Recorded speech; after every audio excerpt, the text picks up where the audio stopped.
So hello friends, welcome to ultimate success online tutorial. तो मैं हूं अभिषेक गुप्ता और आज हम लोग शुरू करेंगे इडियम्स एंड फ्रेजेस का पार्ट 1 लेक्चर। सो जो लोग ये लेक्चर पहली बार देख रहे हैं उन लोगों को मैं रिक्वेस्ट करूंगा कि आप लोग ये लेक्चर देखने से पहले हमारे चैनल को सब्सक्राइब कर लीजिए और बेल आइकन को दबा दीजिए ताकि सबसे पहले हमारा नोटिफिकेशन आपको मिल जाए। तो चलिए शुरू करते हैं। तो लेक्चर शुरू करने से पहले मैं आपको एक चीज बोलना चाहता हूं कि इडियम्स में आप लोगों को एक अच्छा टेक्निक से सिखाना चाहता हूं। तो इसके लिए आप लोगों का थोड़ा सपोर्ट चाहिए मेरे को। थोड़ा आप इमेजिन करते रहिए मेरे साथ, ठीक है? मैं जैसे आपको सोचने बोलूंगा आप सोचते रहिए, तो जो मैं इडियम्स आपको पढ़ाऊंगा आपके दिमाग में पूरा छप जाएगा, ठीक है?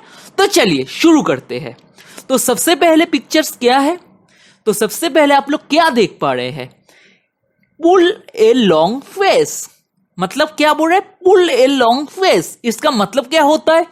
टू हैव ए सैड और डिसअपॉइंटेड एक्सप्रेशन। तो इसको आप कैसे याद करेंगे पुल ए लॉन्ग फेस को?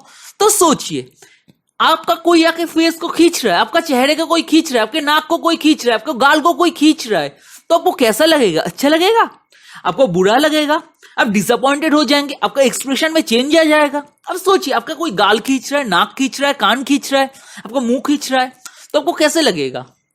बुरा लगेगा, आप सैड फील करेंगे, आप डिसअपॉइंटेड हो जाएंगे, तो आपका एक्सप्रेशन में क्या आ जाएगा? चेंज आ जाएगा, ठीक है?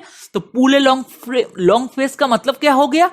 टू हैव ए सैड और डिसअपॉइंटेड एक्सप्रेशन, मतलब सैड फील करना और एक्सप्रेशन चेंज हो जाना, ठीक है? समझ में आ गया? तो चलिए नेक्स्ट क्या है देख लेते हैं। तो नेक्स्ट क्या है? Green hand. ग्रीन हैंड का मतलब क्या है? An inexperienced person. Green hand का मतलब क्या है? एन इनएक्सपीरियंस्ड पर्सन, मतलब जिसके पास कोई एक्सपीरियंस नहीं है। तो आप कैसे याद रखेंगे ग्रीन हैंड? तो सोचिए, कोई पौधा पहली बार जन्म ले रहा है, कोई पौधा बीज से जन्म ले रहा है, तो क्या आता है? पत्ते आता है। तो पत्ते का कलर क्या होता है? एकदम ग्रीन होता है। जब कोई पत्ता जन्म लेता है तो पत्ता क्या होता है? ग्रीन होता है। और वो जन्म ले रहा है, मतलब वो पत्ता इनएक्सपीरियंस्ड है, उसने तो दुनियादारी देखा ही नहीं है। कोई अगर जन्म लेता है पहली बार तो क्या एक्सपीरियंस्ड है, इनएक्सपीरियंस्ड है? आप बोलिए, इनएक्सपीरियंस्ड है। तो मेरे साथ आप सोचते रहना, ठीक है? तो कोई पत्ता जन्म ले रहा है तो इनएक्सपीरियंस्ड है, ठीक है? क्योंकि वो बड़ा पेड़ बन जाता तो क्या होता? वो दुनिया देख चुका था तो एक्सपीरियंस बन जाता। पर जो पत्ता जन्म ले रहा है नया तो है इनएक्सपीरियंस, तो उसका कलर होता है ग्रीन। तो ग्रीन हैंड मतलब क्या होगा? एन इनएक्सपीरियंस्ड पर्सन, ठीक है? तो ऐसे इसको रिलेट करना। तो चलिए नेक्स्ट क्या है देख लेते हैं। नेक्स्ट है ए हॉर्स लाफ। एक horse laugh. A horse laugh का मतलब क्या होता है? To laugh very loudly without having any sense, ठीक है? अब सोचिए, अब ये जो फोटो दिया हुआ फोटो देखिए, एक हॉर्स हंस रहा है, तो हॉर्स क्या कोई सेंस में हंसेगा? क्या सेंस में हंसेगा? आप बोलिए। कोई हॉर्स खड़े होकर हंस रहा है, मतलब जोर जोर से हंस रहा है, मतलब विदाउट एनी सेंस हंस रहा है। आप ऐसे दोस्तों के साथ भी इंटरेक्ट कर चुके हैं कभी कभी कि कोई बात हो रहा है, कोई दोस्त सबको मिल चुका है इतना दिन में कि बिना कोई बात पे हंसता रहता है, जोर जोर से हंसता रहता है। हम सबके साथ हुआ है। तो अब रिलेट कर पा रहे हैं कि कोई भी बात बोल देता है, ठीक है, बट इलॉजिकली कोई हंसता रहता है, तो इसे बोला जाता है horse laugh. To laugh very loudly without having any sense. कोई सेंस नहीं है, बिना बात पे हंसना शुरू कर दिया जोर जोर से, ठीक है? तो नेक्स्ट देख लेते हैं क्या है। On the blink. तो ऑन द ब्लिंक का मतलब क्या होता है? नॉट वर्किंग प्रॉपरली और आउट ऑफ ऑर्डर, ठीक है? तो ऑन द ब्लिंक इसको कैसे आप याद रखेंगे? फॉर एग्जाम्पल, आप मान लीजिए आपका टीवी खराब हो गया, आप रिमोट से दबा रहे हैं बट टीवी के नीचे जो लाइट रहता है वो ब्लिंक कर रहा है, बट टीवी चालू नहीं हो रहा है, ठीक है? फॉर एग्जाम्पल, आपका मोबाइल खराब हो गया, सोचिए तो क्या होगा? आप जब ऑन करेंगे लाइट जलेगा, ब्लिंक करेगा, बंद हो जाएगा। फिर से आप ऑन करने की कोशिश कर रहे हैं मोबाइल में, फिर लाइट जलेगा, ब्लिंक करेगा, बंद हो जाएगा, ठीक है? आप कनेक्ट कर पा रहे हैं, इमेजिन कर पा रहे हैं, मेरे साथ बने रहिए, ठीक है? तो ऑन द ब्लिंक का मतलब क्या हो रहा है? नॉट वर्किंग प्रॉपरली और out of order. For example क्या है? The computer's on the blink, मतलब the computer is not working properly और आउट ऑफ ऑर्डर, ठीक है? तो नेक्स्ट देख लीजिए क्या है। Black and blue. Black and blue का मतलब क्या होता है? बैडली बरिस्ट, बरिस्ट का मतलब होता है चोट खाना, ठीक है, और बैडली मतलब बुरी तरह से, ठीक है। तो ब्लैक एंड ब्लू अब कैसे याद करेंगे? फॉर एग्जाम्पल आपको चोट लगा, ठीक है, जोर से चोट लगा। जब जोर से आपको चोट लगता है तो क्या होता है? ब्लड क्लॉट हो जाता है, हाथ में हो जाए, आंख में हो जाए, पैर में हो जाए, कहीं पे भी अब हम सबको हो चुका है। फॉर एग्जाम्पल हम लोगों को जोर से चोट लगा, तभी तो खून जम जाएगा, ब्लड क्लॉट हो जाएगा। तो जब ब्लड क्लॉट हो जाता है हाथ में, ठीक है, या पैर में, तो उसका कलर क्या हो जाता है? Blackish blue. क्या होता है? ब्लैकिश ब्लू, मतलब बहुत डार्क हो जाता है, ब्लू और ब्लैक का मिक्सचर हो जाता है। अब सोचिए, अगर आपको जोर से चोट लग गया तो कुछ देर के बाद क्या हो जाएगा? वो जगह थोड़ा ब्लैक और ब्लू कलर का हो जाएगा ब्लड क्लॉट की वजह से, ठीक है। तो इसका मतलब क्या होता है? बैडली बरिस्ट, मतलब बुरी तरह से चोट खाना, ठीक है। तो नेक्स्ट देख लीजिए क्या है। नेक्स्ट है अंडर समवन्स और समबडीज नोज, ठीक है। मतलब क्या है? अंडर समवन्स और समबडीज नोज। इसका मतलब क्या है? Directly in front of someone, in full view of somebody, ठीक है। फॉर एग्जाम्पल आप कैसे सोचिए, अंडर समबडीज नोज।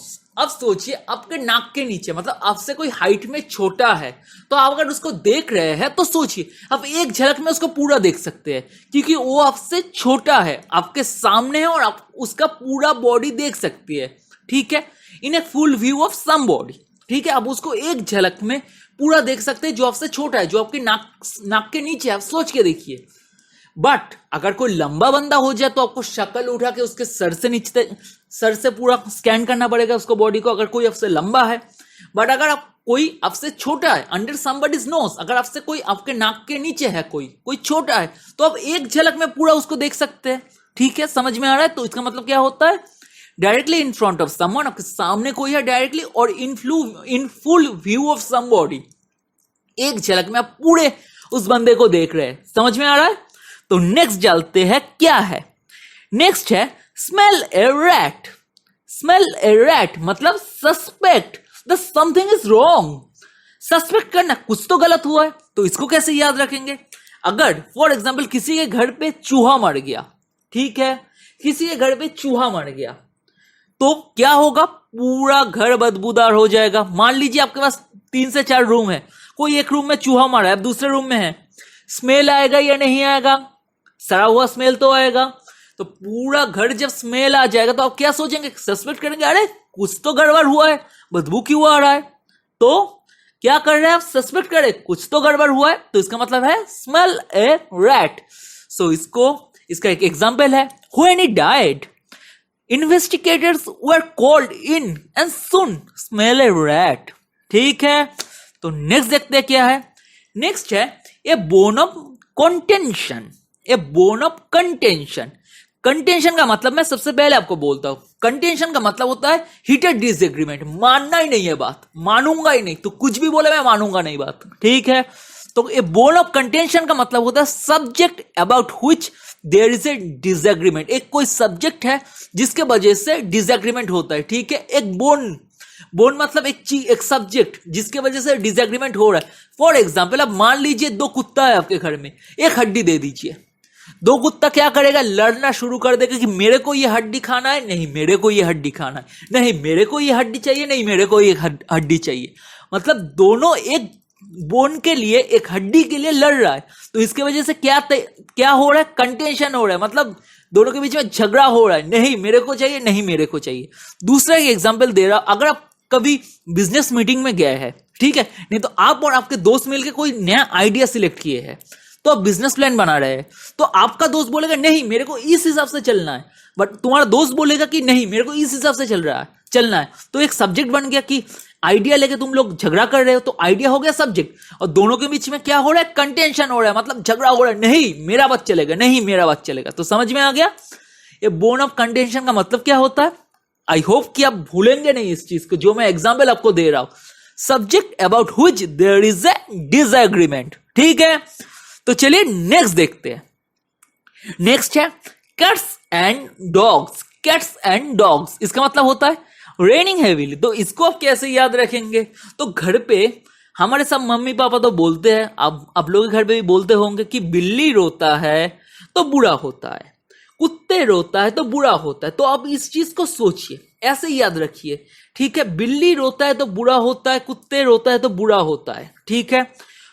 और कैट्स एंड डॉग्स का मतलब होता है रेनिंग हेवीली। तो बिल्ली रो रहा है मतलब बिल्ली के आंखों से पानी गिर रहा है, और कुत्ता भी रो रहा है तो उसके आंखों से भी पानी गिर रहा है, और बोल रहे बुरा हो रहा है। मतलब तूफान, बारिश बहुत जोर से, एकदम तूफान आ गया। तो तूफान अगर ज्यादा जोर से आता है तो क्या बोलते हैं, बहुत जोर से बारिश हो रहा है तो क्या करे, क्या होगा। अब घर से बाहर नहीं जा सकते, बाजार नहीं कर सकते, मतलब बुरा तो हो रहा है ना एक तरफ से। और बहुत जोर से बारिश आ गया तो क्या करेंगे, घर पे बैठे रहना पड़ेगा, बिजली चला जाएगा, आपको घर पे कैंडल जला के रहना पड़ेगा, तो आपके लिए तो दिक्कत हो रहा है ना।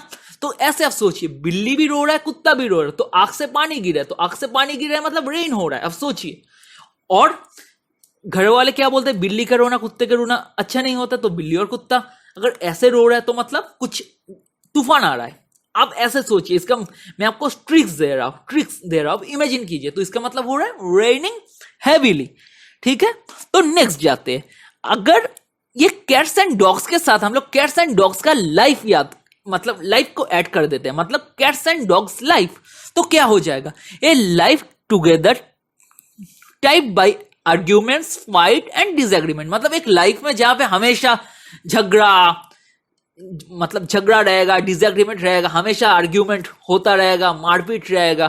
फॉर एग्जाम्पल अब सोचिए कैट्स एंड डॉग्स लाइफ, ये तो याद रखना आपको बहुत आसान है। कैट्स एंड डॉग्स हम सबको पता है नेचुरल एनिमी है, ठीक है।